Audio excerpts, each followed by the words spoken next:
और बड़ी खबर रांची से, जहां पर सीएम आवास पहुंचे हैं महाधिवक्ता राजीव रंजन और कांके रोड सीएम आवास पर अहम बैठक जारी है। बैठक में सीएम के सचिव विनय चौबे भी शामिल हैं।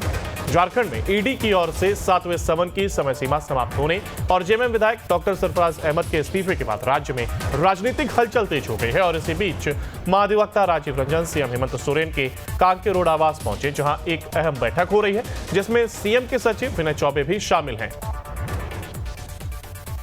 और इसी खबर पर हमारे साथ हमारे संवाददाता अधिक जानकारी के लिए सूरज हमारे साथ लाइव जुड़ गए। सूरज, देखिए, राजनीतिक हलचल बढ़ती हुई दिखाई दे रही है और ऐसे में अब बैठक रखी गई है। हालांकि क्या कुछ बैठक में निकलकर सामने आ सकता है, इसको लेकर के क्या चर्चा हो सकती है, क्या इस बारे में कोई जानकारी?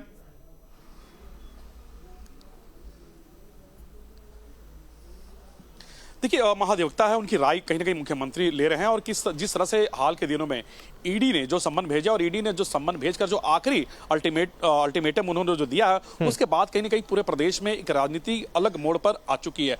और अभी हाल के दिनों में जिस तरह से लगातार ईडी ने जो सम्मन जारी किए हैं, उसके बाद ये ईडी दफ्तर बिल्कुल केंद्र सुर्खियों में रहा है और कहीं ना कहीं ये अभी फिलहाल राजनीति के केंद्र बिंदु यही ईडी दफ्तर है और लगातार यहीं से सम्मन भेजे जा रहे हैं। और इसी ईडी दफ्तर से ही मुख्यमंत्री को 28 दिसंबर को सम्मन भेजे गए थे और वो आखिरी सम्मन था। ईडी ने साफ कहा था, इससे पहले भी मैंने आपको 6 सम्मन भेजे थे, उसका जवाब नहीं मिला।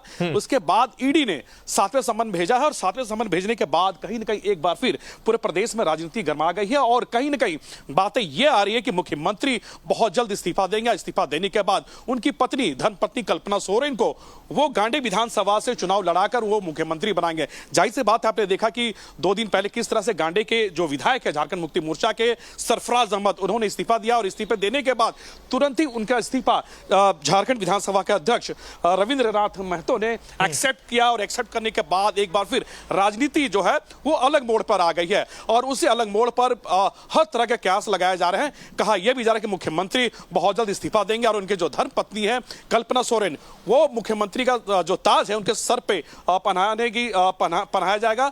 लेकिन सबसे बड़ी बात है, इसी बीच में मुख्यमंत्री हेमंत सोरेन ने कल शाम 4:30 बजे रांची के कांके रोड स्थित यानी अपने मुख्यमंत्री आवास पर एक महत्वपूर्ण बैठक बुलाई है और यह महागठबंधन के तमाम जो विधायक हैं, सभी विधायक इस बैठक में मौजूद होंगे। यानी झारखंड मुक्ति मोर्चा के साथ साथ कांग्रेस, राजद, ये तीनों दल के सभी विधायक कल के विधायक दल की बैठक में शामिल होंगे और इस बैठक की अध्यक्षता मुख्यमंत्री खुद करेंगे। यानी कल का दिन बेहद खास। अब यह देखना कि कल जो मुख्यमंत्री द्वारा बुलाए गए बैठक में क्या कुछ निर्णय लिया जाता है। लेकिन एक तरफ कह सकते हैं कि जिस तरह से ईडी ने सम्मन भेजे हैं और ईडी के जो लास्ट अल्टीमेटम है, अल्टीमेटम के बाद पूरे प्रदेश में एक बार फिर राजनीति की जो समीकरण है बिल्कुल बदला सा नजर आ रहा है। यानी जिस तरीके से इस्तीफा दिया गया है वो एक रणनीति का हिस्सा है और आज जब वकील के साथ बैठक हो रही है, महाधिवक्ता के साथ ये बैठक की जा रही है, वहीं कल महत्वपूर्ण बैठक होनी, यानी एक तमाम रणनीति तैयार की जा रही है आखिर किस तरीके से आगे जाना है। और उसी का एक नतीजा है कि क्या जो ये खबर सामने आई कि पत्नी को भी सीएम बनाया जा सकता है।